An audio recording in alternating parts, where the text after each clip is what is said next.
encienden los motores, el programa ya va a comenzar. Abróchense bien los cinturones, que la entrevista va a iniciar. Plática amena que Selim ya va a realizar, con invitados que su vida nos van a contar. Hay emociones, sentimientos, todo puede pasar. Ven, súbete y vámonos a jalo. Ven, súbete y vámonos a jalo. Ven, súbete y vámonos a jalo. Ven, súbete y vámonos a jalo. Ven, súbete y vámonos a jalo.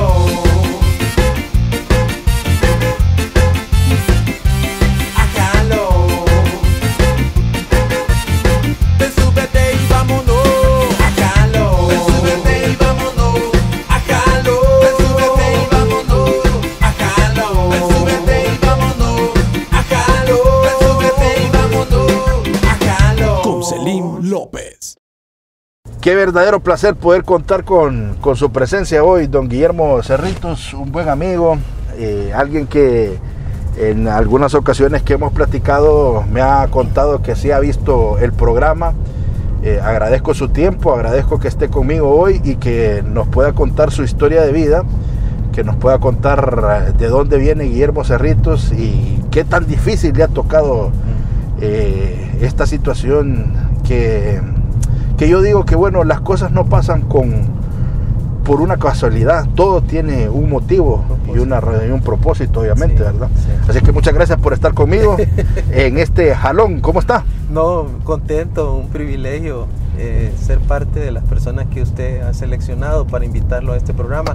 Un programa que definitivamente debemos aplaudirlo porque es un gran esfuerzo, definitivamente lo que representa para usted.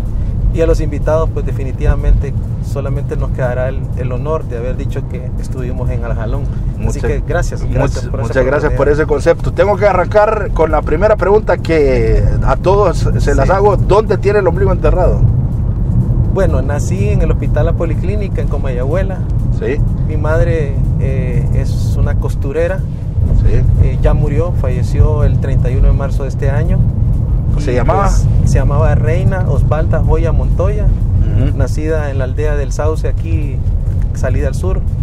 Una gran mujer, definitivamente hija de madre hondureña y padre salvadoreño. Así que yo tengo un poquito de sangre salvadoreña. Es ramalazo. Y creo que me ha servido. Sí. Sí. ¿Y el papá, cómo se llamaba? ¿O se llama? Mi padre se llama Ramón Inés Cerritos Olivera. Él nació en Bálsamo, en Olanchito, en Campo Bananero. Mi abuelo migró para allá. Usted sabe que hubo ese fenómeno con las compañías bananeras, sí, que muchos de nuestras familias se formaron ahí, empezaron ahí, y es abogado y notario, y pues todavía vive, tiene 81 años, y pues es una persona honesta, hasta donde yo lo conozco, una persona honrada. ¿Cuántos hermanos tiene? Somos, por parte de mi madre, somos Rosa y Pablo, y por parte de mi padre, que con su segundo matrimonio, pues hay 2 hermanos por parte de padre. Ok. ¿Qué recuerdos tiene de la niñez, Guillermo? Bueno, me crié aquí en Tegucigalpa, ¿verdad? Nací y crecí aquí en Tegucigalpa hasta los 16 años que me fui al Zamorano a estudiar. Y la verdad, pues que añoro mucho esos tiempos porque por aquí mismo donde vamos, Selim, estos eran los montes que llamábamos nosotros, que nos encantaba venir a jugar con la onda, a matar pichetes.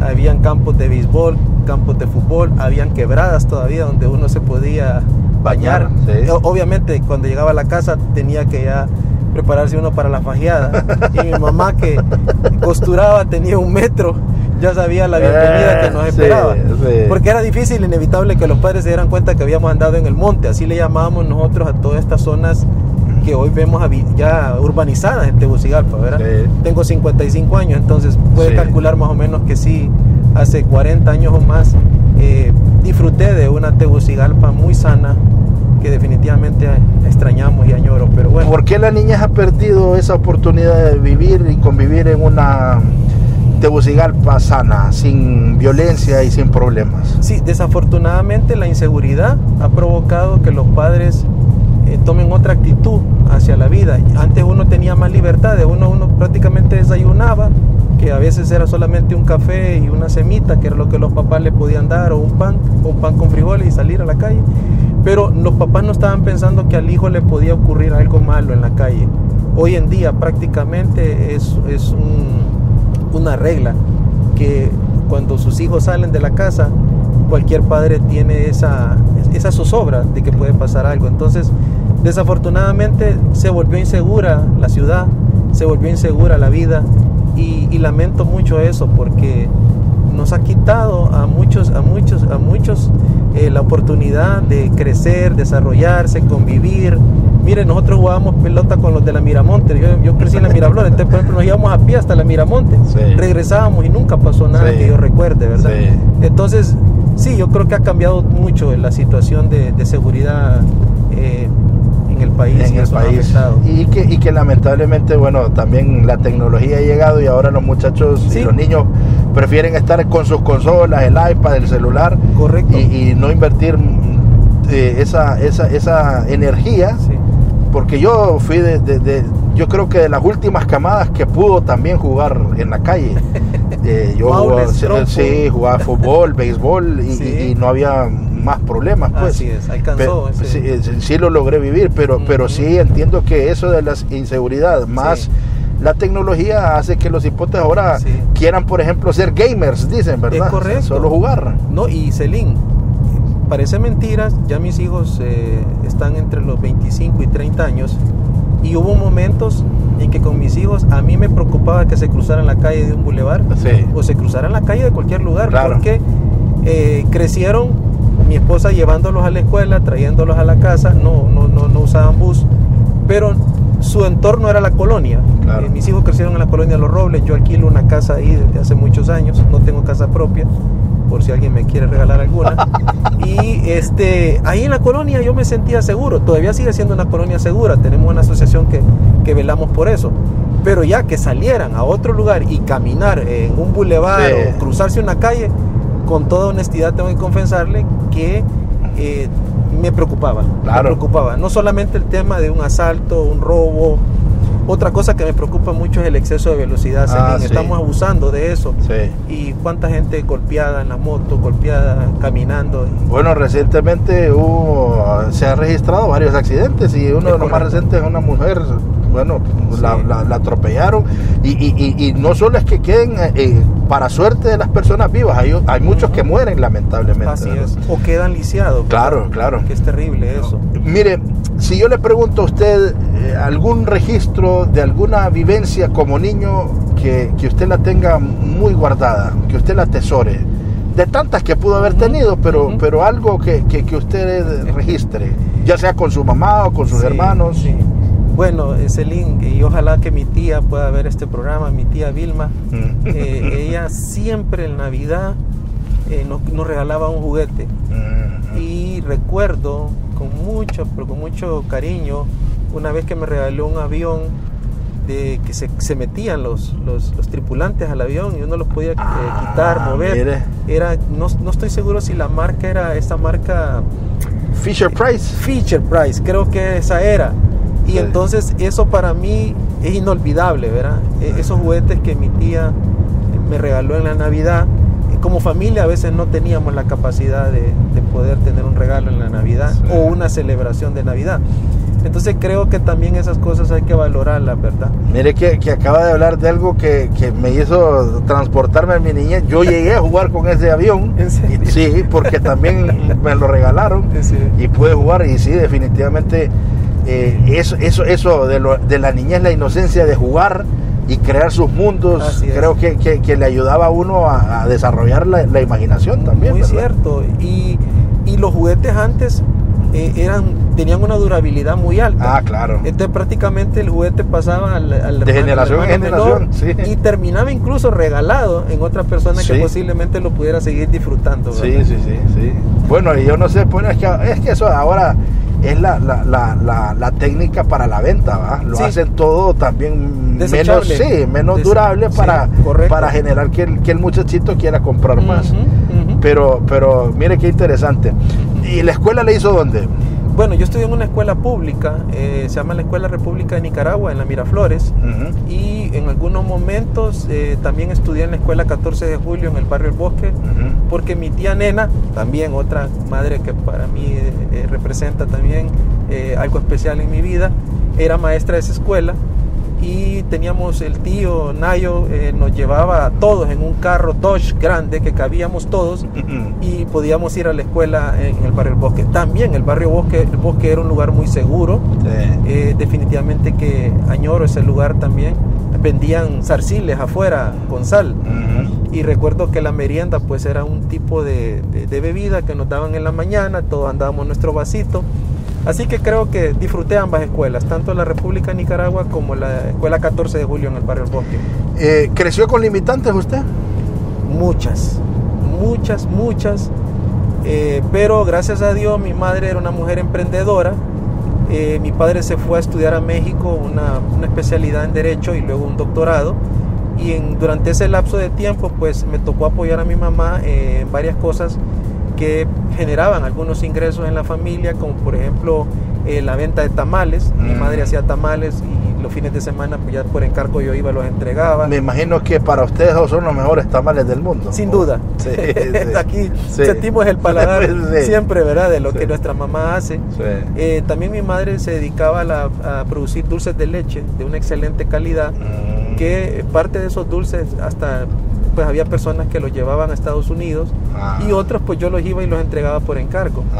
Otra labor que me tocaba hacer, que creo que me formó mucho, es que mi mamá siempre me daba un apunte en la mañana para que yo fuera a la Botonia en el centro o otra tienda que vendiera botones, zippers, hilos, velum, todo encaje. Yo prácticamente, en realidad yo debía haber sido modisto, ¿no? Porque me crié viendo a mi mamá hacer obras de arte con vestidos de novia, vestidos, y creo que todo eso me permitió desarrollar un sentido de responsabilidad y de puntualidad y de entrega también de cuentas, porque mi mamá me daba el dinero y me daba para el bus, que antes eran unos busitos chiquitos, Isuzu, no sé si usted logró ver alguna foto.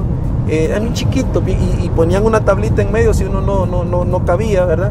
Pero era tan seguro tomar un bus, llegar al centro, regresar y entregarle el vuelto a la mamá y entregarle las cosas. Jamás me asaltaron. O sea que no le... Y usted se portaba también que no pegó ningún gavetazo, entonces. Fíjese que desde pequeño le tuve temor a tomarle dinero a mi madre. Pero la verdad es que no recuerdo exactamente por qué no lo hacía. Yo creo que tal vez era por como era tan escaso el recurso, era tan limitado, que tal vez tomarlo era una ingrata, ¿verdad? Decisión como hijo, sabiendo que mis hermanos menores pues lo iban a necesitar, ¿va? Mi mamá nos hacía la ropa, le cuento, en aquel tiempo no había ropa usada, y mi mamá nos hacía ropa también para paréntesis, qué negociazo ese, ¿va? Sí, y acabó con una microempresa, que es la sastrería, las modistas, y desafortunadamente pues, porque de eso algunos crecimos y nos hemos formado hasta llegar a este momento de la vida, ¿verdad? Óigame, y esas recetas, porque me mencionó que tiene una hermana, ¿no? Sí. ¿No las heredó su hermana para cocinar? Exactamente, mi hermana es un año menor que yo y ella sabe hacer exactamente todo lo que ¿sabe hacía igual? mi mamá. Todo, sí, igual. Mire. Todo igual. Pucha. Lo que no tengo es el siguiente eslabón. No, porque mi hermana no tuvo hijos, no se casó, siempre estuvo con mi madre apoyándola, trabajando con ella. Y ahora que usted me hace esta pregunta, creo que tenemos esto pendiente. ¿Quién va a aprender lo que mi madre le enseñó a mi hermana? Y aquí es donde está fallando el relevo generacional. Y por eso cosas valiosas como esas se van perdiendo. Claro. Pero bueno, nunca es tarde, ¿va? Incluso tal vez quien hasta quita, yo. Sí, pues sí, yo le iba a decir, quien quita que usted aprenda y haga unos tamales que mi respeto, ¿verdad? Pero entonces mencionó que después del colegio y a los 16 años me dijo se fue para el Zamorano. Me fui al Zamorano. ¿Cómo es esa historia? Bueno, después de la escuela pública mi papá regresó de México, de sus estudios, volvió a asumir pues la responsabilidad con la casa, porque él se había ido a estudiar con un préstamo, y nos colocó en el Colegio Evangélico Virginia Sapp, un buen colegio. Lo único reclamo que tengo del colegio es que las matemáticas pues nos costaba un poco lo que egresábamos en el tiempo, pero salíamos muy bien en química, en bioquímica, en otras clases. Entonces hice el examen de admisión a Zamorano cuando estaba por terminar mi bachillerato. Fui aceptado, pero no fui becado. Entonces mi padre me apoyó para poder optar a un préstamo en Educrédito y había que conseguir 2 avales. Él me consiguió los 2 avales y me impulsó. Me fui a Zamorano. En aquel momento solo nos íbamos con un petate, así como le digo, un petate y una escoba de su yate, ¿verdad? Y esa era la única indumentaria que nos pedían. De ahí todo Zamorano le daba sus uniformes, su cobija, y todo lo que usted necesitaba. Sí. Estudié ahí con ese préstamo. ¿Cuánto salió al final el préstamo? Fíjese que en aquel tiempo el Zamorano valía $8,000. Por 3 años eran $24,000 a 2 por 1, Celín. A 2 por 1. Quiero resaltar esto. Porque cuando yo me gradué, Callejas devaluó la moneda. Sí, eso le iba a decir. ¿Y qué pasó? Los gobiernos, bueno, también fue una forma de beca que recibí, porque en vez de pagar dólares, pagué lempiras. Claro. Entonces mi deuda había sido contabilizada en Educrédito en lempiras. Esto prácticamente más representó una media beca, ¿va? Porque creo que se fue como a 4 o 5 por 1, ya no lo recuerdo. Sí. Pero como pagué lempiras devaluados, esto pues de alguna manera me permitió salir. Y dele gracias a Dios que en ese entonces no se les había metido la onda que aquí todo, porque ahora sí todo lo cobran en dólares. Buen punto. Imagínense. Sí, así es. El Zamorano cobraba esa plata a 2 por 1. Sí. Y Zamorano recibió a 2 por 1. Sí. Pero cuando yo ya salí a pagar, porque le dan de periodo de gracia mientras usted está estudiando, pues ya se devaluó la moneda y yo pagué lempiras devaluados. O sea que la carrera en sí le costó $24,000, me dice. Sí. Pero afortunadamente el Banco Interamericano de Desarrollo, cuando yo me gradué, comenzó al siguiente año el programa de Ingeniería Agronómica, o el título de Ingeniero Agrónomo. Sí. Zamorano empezó a dar ese grado, porque antes solo éramos agrónomos, o sea, era un grado menor. Sí, claro. Y yo no tenía la capacidad de entrar al 4º año porque ya debía 3 años, entonces salí a trabajar 2 años. Sí. En esos 2 años se graduó la promoción mía, se graduó la primera promoción de ingenieros, yo no fui parte de ella, se graduó la siguiente segunda promoción, y la tercera promoción, el BID me dio una beca completa que era alrededor de $11,000 a $12,000. Pucha.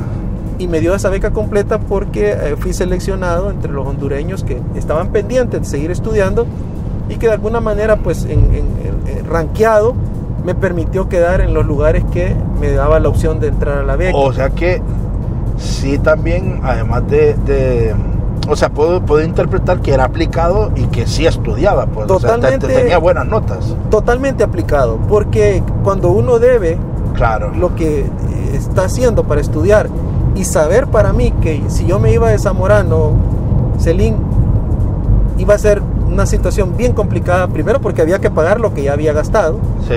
Y Zamorano, cuando usted pierde una clase, pierde el trimestre completo y solo puede regresar hasta el siguiente año, en aquel momento. Entonces, en aquel momento nosotros entramos 200 personas de diferentes nacionalidades y sobrevivimos de esa promoción algunas 85 personas.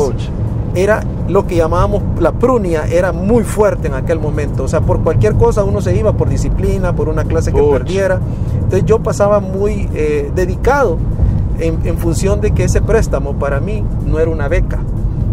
Y tuve compañeros con mejor capacidad económica que fueron becados en aquel momento por la Secretaría de Recursos Naturales. Claro. Pero yo no tenía acceso a ese apoyo. ¿Cuál es el éxito del Zamorano? Usted que fue de esa promoción y que hasta el sol de hoy sigue siendo un referente para toda Latinoamérica, y como usted bien menciona, viene gente de todas partes del mundo a estudiar. Así es. Yo creo que la fórmula de Zamorano es una sola, es aprender haciendo.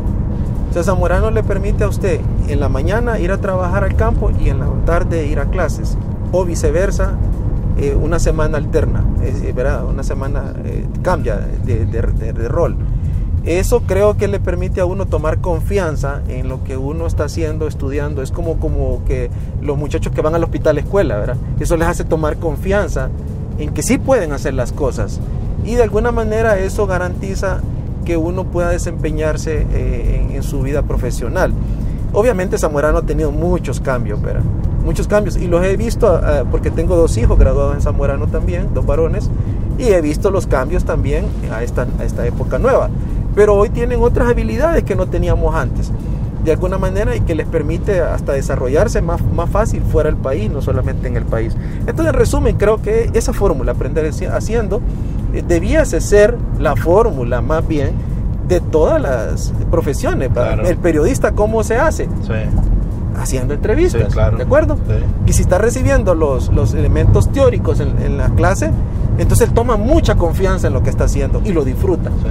Bueno, yo soy del criterio que sí, si bien es cierto, es importante, ya que está hablando de mi profesión, yo creo que sí es importante lo teórico, es muy importante, pero definitivamente el periodista se hace en la calle. Así es. Se hace mediante reportajes, entrevistas, completamente de acuerdo. Y la vocación, porque tal vez no todos tenemos vocación a lo que hemos estudiado, sí, ¿verdad? Entonces, tiene que combinarse eso después de la graduación, que usted ame lo que usted estudió y se dedique a eso, a pesar de todas las dificultades que hemos hablado fuera de cámara. Sin ánimo de ponerlo en una situación complicada, ¿qué tan seguro es el zamorano partiendo de lo último que nos dimos a conocer en función de una supuesta violación, sí, de un compañero con una muchacha y ahora que usted es padre, sí, ¿verdad? ¿Qué tan complicado puede ser esta situación? Bueno, Celín, yo creo que en cualquier ámbito y en cualquier universidad, colegio o centro de estudios se puede dar una situación como la que acaba de pasar Zamorano. El problema es que como pasó en Zamorano, de alguna manera también tenemos el concepto que no debía pasar en Zamorano, y pasó. Ahora, de lo que yo manejo de información, Celín, y creo que la pregunta no es comprometedora, al contrario, de lo que yo manejo por colegas de Ecuador, ¿verdad?, que son graduados de mi promoción y que le dieron seguimiento a la situación, a lo que se concluyó es que esto fue una fiesta que tuvieron los chicos, y obviamente los varones entraron al dormitorio de las muchachas y al final no sostuvieron este testimonio de que había sido realmente una violación. Esto lo hago en respeto a los padres, en respeto de los muchachos, pero es la información que yo manejo, que al final fue una cuestión de mutuo acuerdo y claro, fue consensuado. Consensuado. Y cuando usted ve que ha hecho algo que es indisciplina y que obviamente lo van a expulsar porque el reglamento no lo aprueba, posiblemente fue una salida que no fue la más correcta. Espero yo que esa sea la versión, ¿verdad? Porque somos muchachos, fueron muchachos, o sea, al final... Pero sí hay controles internos para evitar ese tipo de situaciones. Celín, Zamorano tiene cámaras en los pasillos, sí, tiene cámaras en toda la institución, sí, prácticamente todo se graba. Entonces es bien difícil evadir los controles. Como le digo, no existe un comunicado oficial de Zamorano, hasta donde yo lo sé, que diga qué fue lo que realmente pasó. Pero sí, definitivamente, pues me duele mucho que los muchachos hayan tomado una decisión, ¿verdad?, de hacer esa fiesta y que se haya dado esto. ¿Fue o no fue? Tampoco a mí me consta, ¿verdad? Sí, no, pero claro, esa es la versión que yo manejo. Que maneja del otro lado, por así decirlo. Sí, pues. de Ecuador, de amigos en Ecuador, sí, ¿verdad? Claro. Pero, claro, solo los chicos saben sí, qué fue lo que pasó realmente, sí, definitivamente. Ok, en ese periodo que usted por falta de recursos tuvo que salir a trabajar, ¿a qué se dedicó? Fue una experiencia muy bonita porque Zamorano tenía un programa con USAID que se llamaba el Proyecto Manejo Integrado de Plagas, que era enseñarle a los productores a cómo controlar las plagas en los cultivos de maíz y frijol, ¿verdad?, de una manera científica, es decir, en base a hacer un muestreo para que justificara la aplicación de un agroquímico o una práctica cultural que permitiera controlar la plaga. Era enfatizado en el tema de plagas en esos dos cultivos. Entonces, fui a trabajar como evaluador de metodologías de extensión al Valle de Jamastrán y fue una bonita experiencia ir a Danlí. Ahí conocí a mi esposa y ahí fue que empezó la flechó. Sí, no, caí redondo, ¿verdad? Si está escuchando ella, caí redondo hasta hoy. Tenemos más de 30 años de casado. Y ¿por qué supo que era ella? La persona interesante, con la que tenía que porque quedar. Convivimos antes en una relación que lo permitió la iglesia en la que yo asistía y pude ver en Luz Amalia todas sus cualidades, al grado que lo digo con mucha realmente honra para ella. Para mí Luz es un ángel, fue el ángel en mi vida que Dios puso. Pocha. ¿Por qué razón, Celín? Porque yo tenía tendencia al alcoholismo. ¿Me explico? Sí. Entonces, cuando usted conoce a una persona que además de Dios lo motiva a ser una persona diferente, sí. creo que esa persona es Luz. Claro. Y yo le digo a Luz que posiblemente Dios tenía dos bandas en la fábrica, una de ángeles y una de personas, y se cruzó. Ajá. Y se cruzó en mi vida. Ajá. Así que Luz para mí ha sido una persona vital, me dio 3 hermosos hijos, es una maestra de educación primaria entregada, trabaja en la escuela Ramón Rosa aquí al par de los cuerpos de los bomberos. Uh-huh.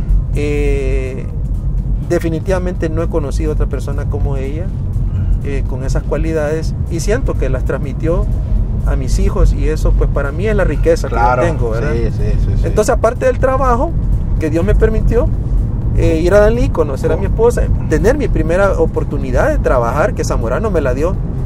Yo quiero reconocer algo, Celín, en Zamorano. Zamorano me cambió la vida. Sí.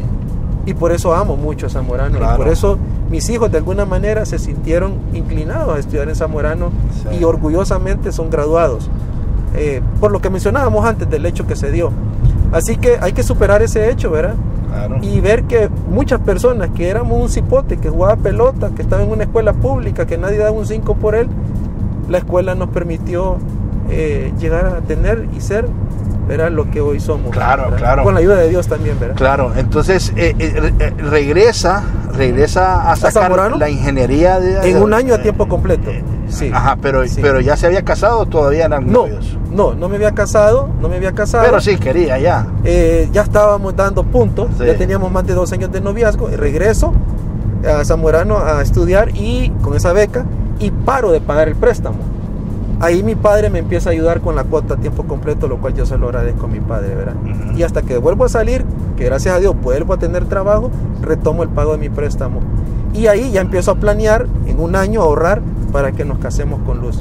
Y en 1991 nos casamos. Yo me gradué en la promoción de agrónomos del 86 y en la promoción de ingenieros agrónomos de 1990, que era la tercera promoción.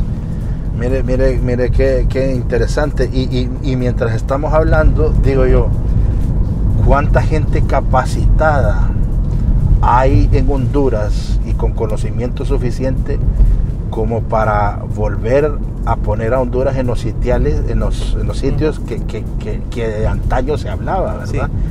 Porque hoy yo me pregunto cómo está la producción en Honduras. Yo me pregunto cómo y por qué y bajo qué criterio, sí, y haciéndole el negocio a quién es que se pretende hacer ver, sí, que Honduras no funciona. Si decíamos que éramos el granero de Centroamérica, uh-huh, y yo no entiendo, pues, o sea, bueno, supuestamente le habían dado un billetillo hasta los mismos militares para que se dedicaran a este tipo de cosas, y ya digo yo, ¿cómo es esto, pues? Sí, bueno, hay varias preguntas en esto. Considero, Celín, que el hondureño y Honduras como país es capaz de lograr cualquier sitial en el mundo agroalimentario si se lo propone y si hay las políticas. Ejemplo, fuimos un país que estuvimos en los primeros lugares de producción mundial de banano. Uh-huh. Hoy no lo estamos. Hay un montón de razones que no ajustaría el programa para explicarlas. Uh-huh. Somos un país que estamos ubicados a nivel mundial y reconocidos en la producción de camarón, sí, en la producción de filete de tilapia, sí, en la producción de melones y sandías en, uh-huh, más de 50 países, sí, tabaco de primera, cacao. Tenemos el potencial para hacer una potencia si realmente nos lo propusiéramos. Café, no digamos, sí, el principal generador de divisas en el país del sector agroalimentario. Entonces, solo un paréntesis, ahí, sí, entra también ocra, que he escuchado que también... La ocra también, que está posicionada compitiendo con México y República Dominicana, sí, es decir, y vegetales orientales producidos en Comayagua, sí, que no los comemos, pero son demandados por el mercado de personas asiáticas en Estados Unidos. Sí. O sea, lo que le quiero decir rápidamente, porque sé que el tiempo se nos está acabando, es que lo que se proponga el hondureño y existan las condiciones y podamos crear el atractivo para la inversión, Honduras puede estar ubicada en los primeros 5 o 10 lugares en el mundo. Porque espacio, clima y recursos tenemos. Definitivo. Usted solamente dimensionar que estamos a 2 horas de un mercado que no se sacia, que es Estados Unidos, esa debería ser una ventaja suficiente para que nos motivemos a invertir en el agro. Sí. Claro, aquí tendríamos que entrar en los temas políticos. En lo personal, quiero aprovechar su programa, que si yo tuviera la oportunidad en un momento de poder tener un espacio también donde se toman decisiones, yo lo tomaría. ¿Por qué razón? Porque hay que inclinar al país hacia ese camino. Porque hoy por hoy 1/3 de la población económicamente activa depende de un empleo que lo genera el campo, el agro. Sí. No le estoy diciendo que son los empleos que más se gana, Sí. pero al menos genera, ¿verdad?, esa oportunidad para que entre varios miembros de la familia puedan ir a la escuela, puedan tener una alimentación digna y puedan realmente pasarles lo que a mí me pasó, por ejemplo, ¿verdad? Sí. A través de un préstamo estudiar, luego a través de una beca seguir estudiando. O sea, y ahora mis 2 hijos están en Estados Unidos estudiando. Uno ya está en el doctorado, otro va a iniciar su maestría. Mi hija es psicóloga, se fue porque mi yerno es mecatrónico y Fulbright Las Paules le dio una beca. O sea, lo que le digo es que venimos de abajo. O sea, al final, la educación deberá ser el otro tema importante en el país. El país deberá tener 3 temas importantes: agricultura, educación y salud. Ahora, Y creo que quedaron algunas cosas pendientes que no hablamos. Lo de los militares, le cuento, conozco el tema, tal vez sería para otro programa, pero realmente nunca llegó todo ese montón de dinero que se mencionaba, y CEFIN en su portal tiene cómo fue ejecutado. Creo que había algo más que usted me había preguntado. no, pero esa parte de los militares, al final entonces no lo ejecutaron el proyecto. No es cierto. El programa de desarrollo agrícola de Honduras, de los militares, se le había asignado un presupuesto de 4.000 millones. Sí. Pero yo creo que no recibieron, Celín, ni 70 millones. Ellos. No lo recibieron entonces. No lo recibieron. Okay. Y lo que recibieron fue bien ejecutado, y existen las pruebas de que fue bien ejecutado. O sea que quedó restando más de 3.000 millones. No, o sea, nunca llegaron. 3.000, ¿qué? 900 sería. O sea que de punto A a punto B, pues se perdió. No llegaron. O sea, lo hicieron perdedizo. No se le asignó ese presupuesto. No, pero es que usted podríamos deducir que sí fue asignado, pero no se los dieron para que ellos lo utilizaran en otras cosas. Y creo que usé un mal término. Fue presupuestado, sí, 4.000 millones. Pero lo que Finanzas les desembolsó a ellos durante el periodo fueron 70. Ajá. Es decir, que lo otro quedó en papel. Exactamente. ¿De acuerdo? Y le voy a contar, fui cercano, fui asesor del programa, y me consta que lo que se hizo, se hizo muy bien. Mire que eso no lo sabía, y eso me parece interesantísimo. Los militares tienen una cosa en común con los zamoranos, al menos de mi época. Ajá. Que nos gusta la jerarquía y nos gusta la disciplina. Y esa gente fue bien disciplinada en la ejecución de esos casi 70 aproximadamente millones que le asignaron. Es que ¿sabe por qué le mencionaba eso? Porque yo tuve la posibilidad de hablar con quien Dios lo tenga en su santa gloria, Francisco Gaitán. Ajá. Paquito Gaitán, Sí. el alcalde de Cantarranas, Sí. y él le entiende los temas estos de agronomía. Sí. Y me mencionaba, yo en ese momento cuando se dio la noticia, yo no entiendo, me dice, cómo es posible que se hayan asignado a los militares y ellos el conocimiento, pues no es como que se lo deja a un ingeniero agrónomo, me decía. De acuerdo, lo que pasa es que ese programa contrató agrónomos. Claro, sí. Contrató agrónomos, y cuando usted combina la agronomía con la disciplina de ellos, es valiosísimo. Sí. Y le voy a contar algo. Celín, si la mayoría de personas que están en el ejército vienen del campo. Sí. Sí. ¿No cree usted que un programa que permitiera que esta gente, cuando termine su servicio militar, regrese al campo, pudiera aportar como un agente de cambio, no sería importante?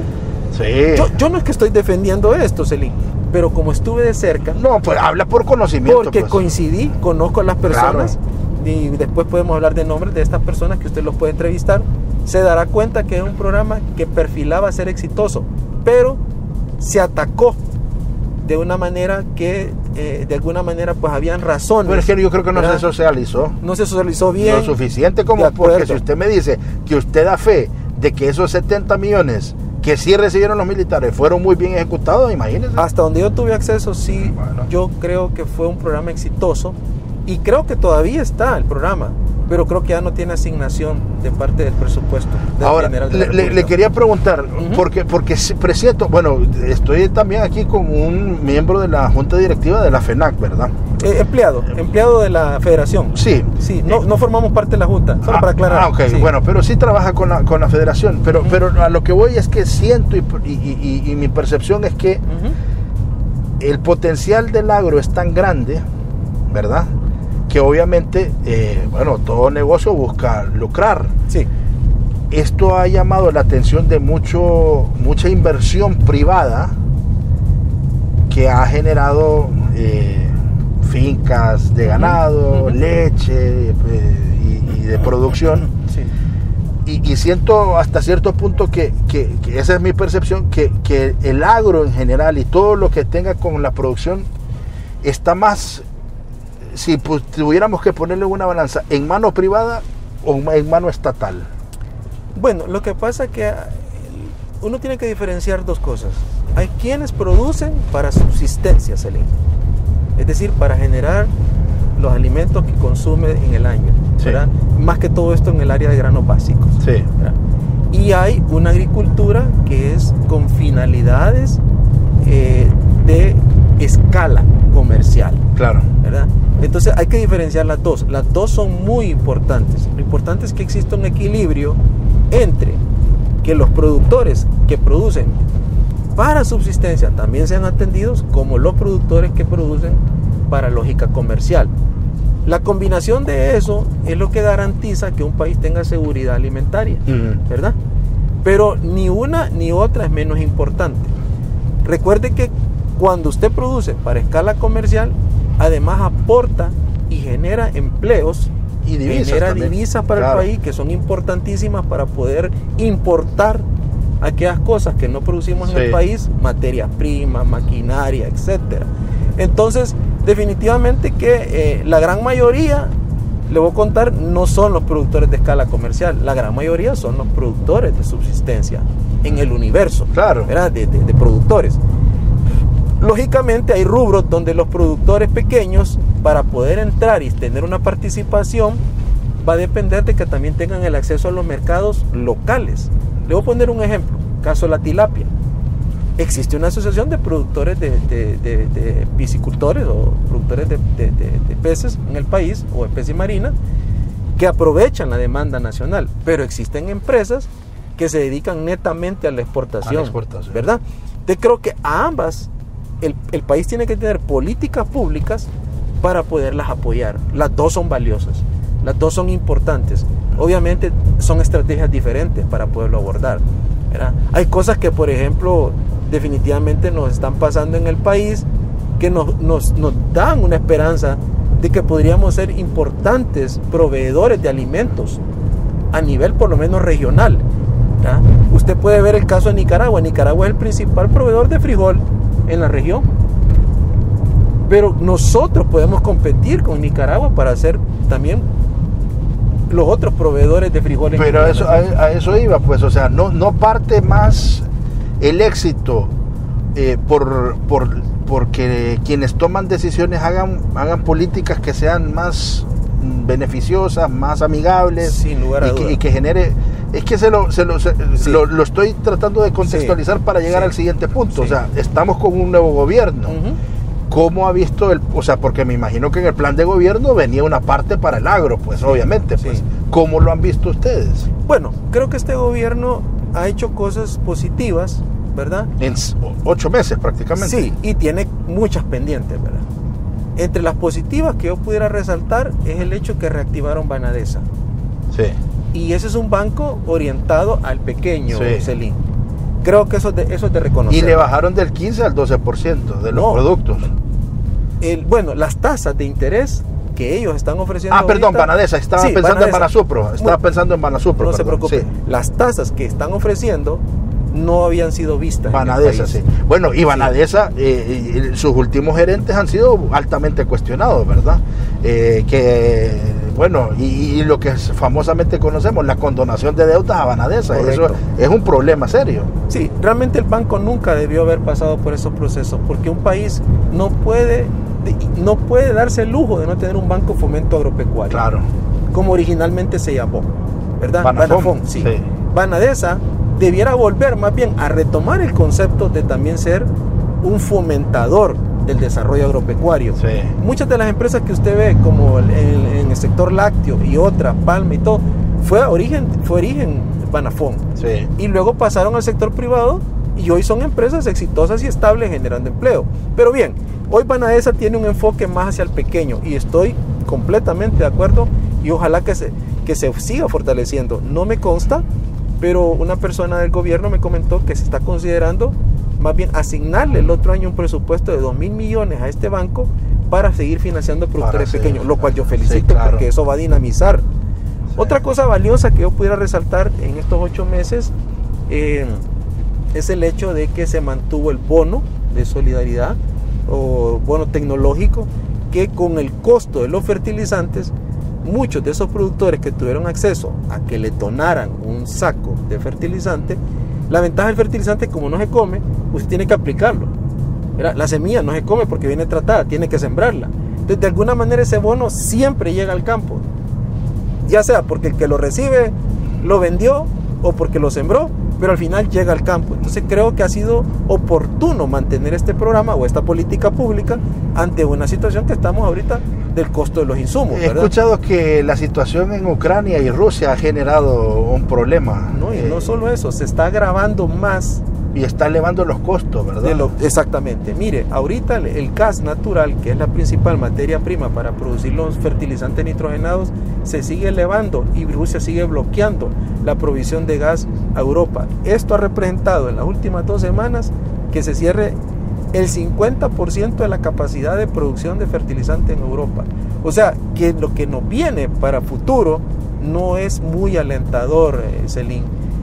Va a ser difícil que el país, ¿verdad?, no sea afectado por esta situación. Y la gente está esperando que los alimentos bajen solamente porque el combustible ha tenido algunos ajustes.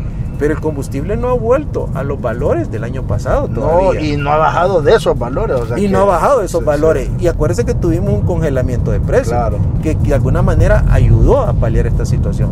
Así que tenemos una inflación. Óigame, ¿será mucho pensar de que, o es demasiada cara esa tecnología como para que Honduras pueda producir fertilizantes así como los que tiene Europa? México lo hace porque Ajá. tienen gas natural.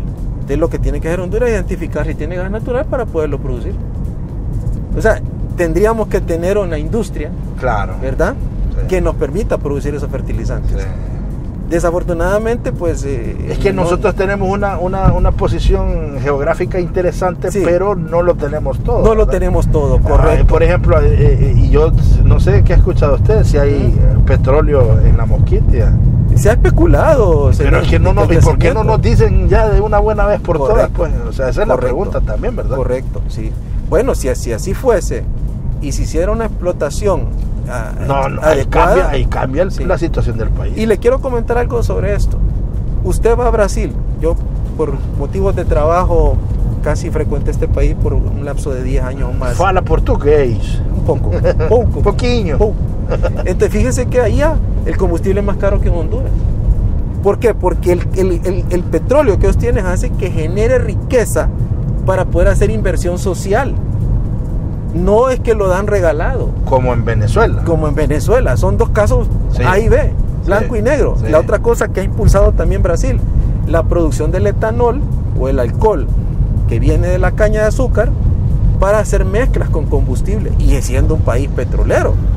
Vea, esas son las cosas que yo creo que hay que tomar lecciones. Si en algún caso, en algún momento, el país contara con esos yacimientos, yo sugeriría que se copie el modelo brasileño, no el venezolano, no el mexicano, ya que eso es lo que genera esa riqueza para poder invertir en proyectos de vivienda, proyectos de salud, proyectos de merienda escolar, proyectos de investigación agrícola, etcétera.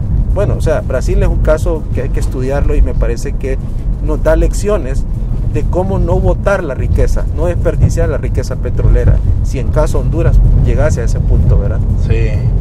¿Qué requiere el país para avanzar en temas de agro? Bueno, ya hemos hablado todo el programa, Banadesa, políticas públicas. Así es.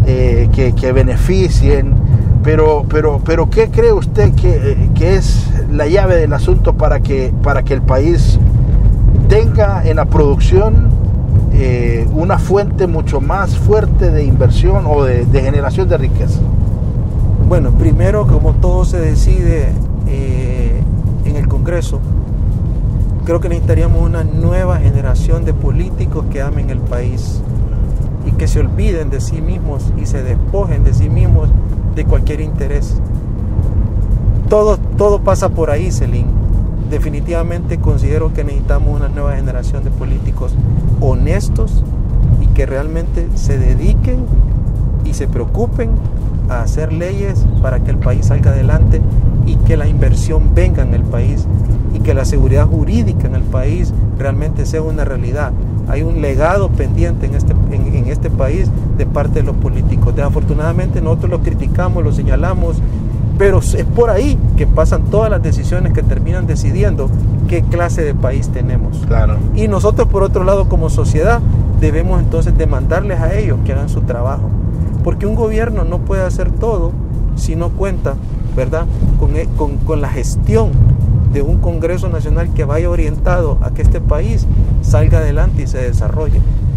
¿Cree usted que lejos de estar produciendo, porque literalmente así lo veo yo, produciendo abogados, produciendo periodistas, produciendo médicos, Honduras debería de tener un tiempo de pausa, por decirlo así? Obviamente estamos hablando en una situación utópica, ¿verdad?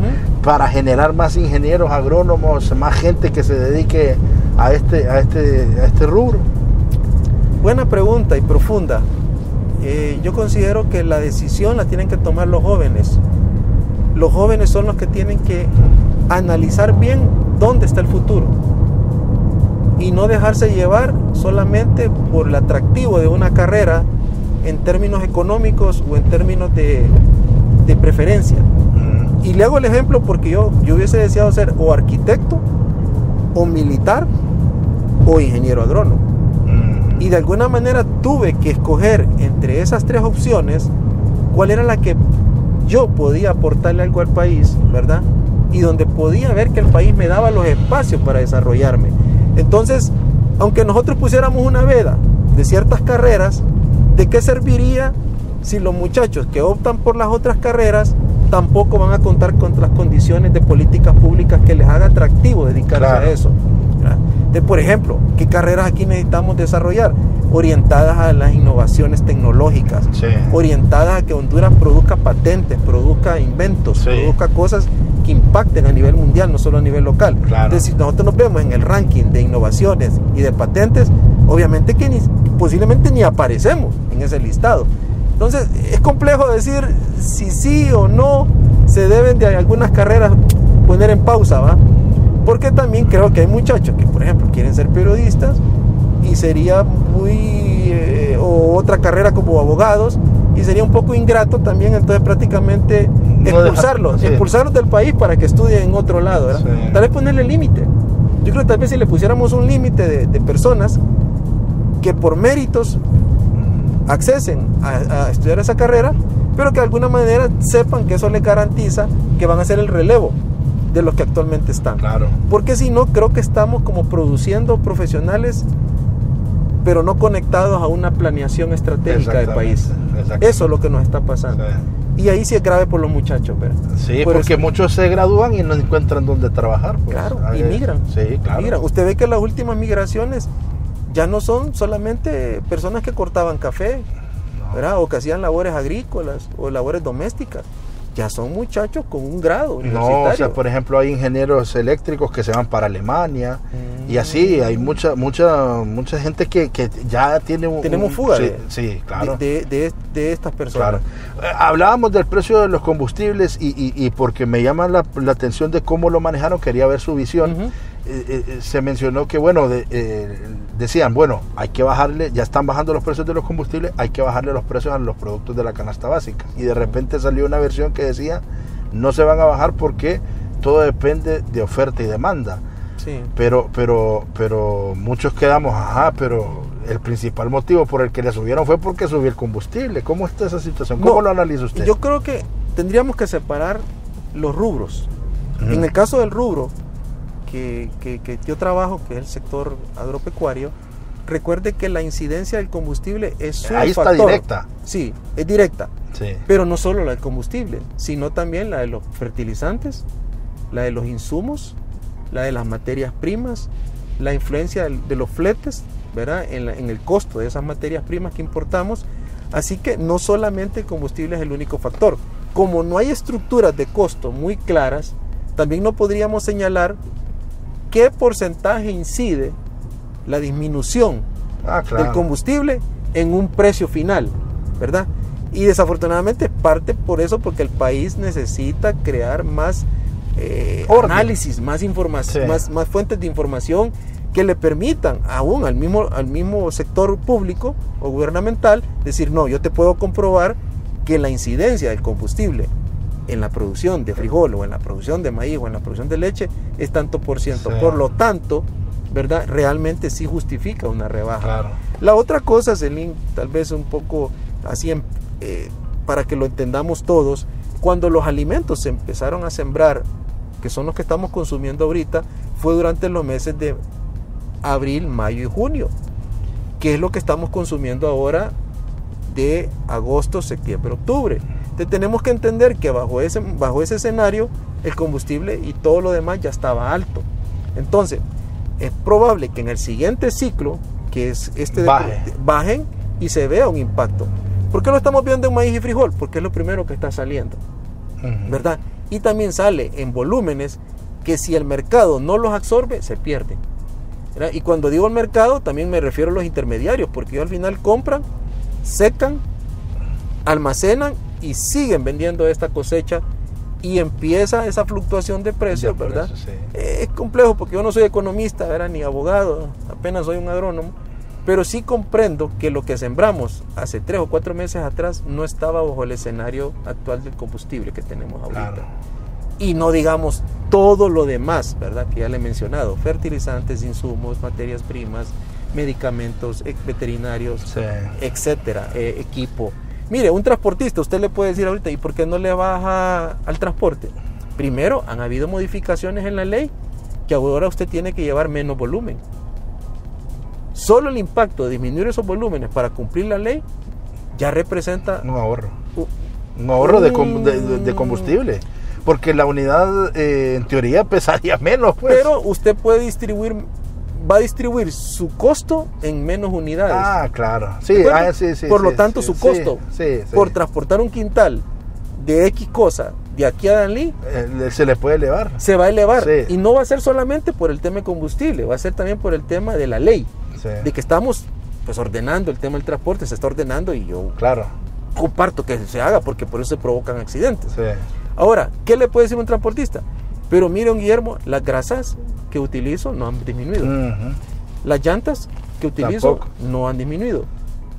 Los repuestos que utilizo, de hecho hasta algunos están llegando y hay escasez, no hay disponibilidad. Tengo que a veces hasta traerlo fuera del país, no han disminuido. Entonces, bien complejo, Celín, analizar por qué algunas cosas no bajan. Yo creo que se combinaron demasiados factores. Hasta por ejemplo, como hablábamos, el tema de revisar un reglamento, revisar una ley, más todo lo que hemos mencionado, que no solo es el combustible. Claro. ¿Que tiene una incidencia? La tiene. Lo que no tenemos claro es en qué proporción incide en cada cosa. Sí, mire que definitivamente esta plática se queda corta por el tiempo, porque pudimos haber ramificado más y entrar a profundidad en varias cosas, pero usted va a tener otros invitados, ahí ya tiene material para... Le agradezco su tiempo. ¿Cómo se sintió? Bueno, como usted me ha dado la confianza y es un ambiente de confianza, creo que pues me he sentido bien, tal cual soy. Sí, yo creo que siempre expuesto a que también no estén unas personas de acuerdo con lo que uno expresa, y esto es válido, totalmente válido, pero ese soy yo, esa es mi forma de ser. ¿Y qué consejo dejaría a futuro para el futuro, para los jóvenes que lo están viendo, para el país en general, en función de esto de la producción de alimentos, del agro, ¿Y qué consejo le darían las autoridades para que salgan bien evaluados también en la toma de decisiones en este tema? Bueno, a los jóvenes serían los mismos consejos que le he dado a mis hijos, ¿verdad? Una, que se preparen, no solo dentro del país, si es posible fuera del país, que lo hagan, que adquieran habilidades que a veces no se adquieren en las universidades, las famosas habilidades blandas. Los que aún todavía no saben un segundo idioma, yo los reto a que lo hagan, ¿verdad? Porque hay mercados laborales afuera muy atractivos donde podrían estar los hondureños trabajando, y que no dejen de amar a Honduras, aun cuando se vayan del país, no dejen de amar a Honduras. Mire, con las remesas van a representar más de 8.000 millones, muchas de ellas son producidas por los jóvenes. Así que creo que deberíamos de estimularlos a ellos también, a que no dejen también de ver el hecho de formar una familia estable y sólida, porque al final una sociedad que tiene una familia inestable, una familia que no está bien, tampoco el país va a estar bien. Claro. Yo creo que de ahí empieza el éxito de un país, de que retomemos el concepto de familia. Claro. Y en cuanto a los tomadores de decisiones y los políticos, que se acuerden, como dijo el cardenal, que el poder no es eterno, ¿verdad? Que muchas veces pues solo dura 3 o 4 años, y que esas oportunidades solamente son para servir, no para ser servido, ¿verdad? Que es lo que Jesús nos dijo, que Él no vino para no para que lo sirvieran, sino para servir. Y esa debiera ser la misión de todos nosotros, que nos veamos aquí en la tierra siempre sirviendo a los demás, ¿verdad? Y por ende pues va a venir una recompensa que es casi como la siembra y la cosecha. La siembra y la cosecha, ¿verdad? Y a los tomadores de decisiones y a los políticos que vuelvan a los valores, pues a los valores que les enseñaron sus padres o sus abuelos. Y si no se los enseñaron, pues que entiendan que esos valores son los que nos van a garantizar que el país salga adelante, ¿verdad? Si realmente lo queremos, ¿verdad? Sí. Muy bien, muchas gracias, don Guillermo. Qué interesante plática, que esta sea la primera y no la última, ¿verdad? Bueno, tiene que repetir con todos los ¿cuántos? 175. 170. Me va a tocar el otro año. Gracias. Y gracias a ustedes por haber estado con nosotros. Esperamos que la hayan pasado bien y que hayan conocido un poco más de la historia del señor Guillermo Cerritos. Los esperamos el próximo viernes. Que estén bien. Se encienden los motores, el programa ya va a comenzar. Abróchense bien los cinturones, que la entrevista va a iniciar. Plática amena que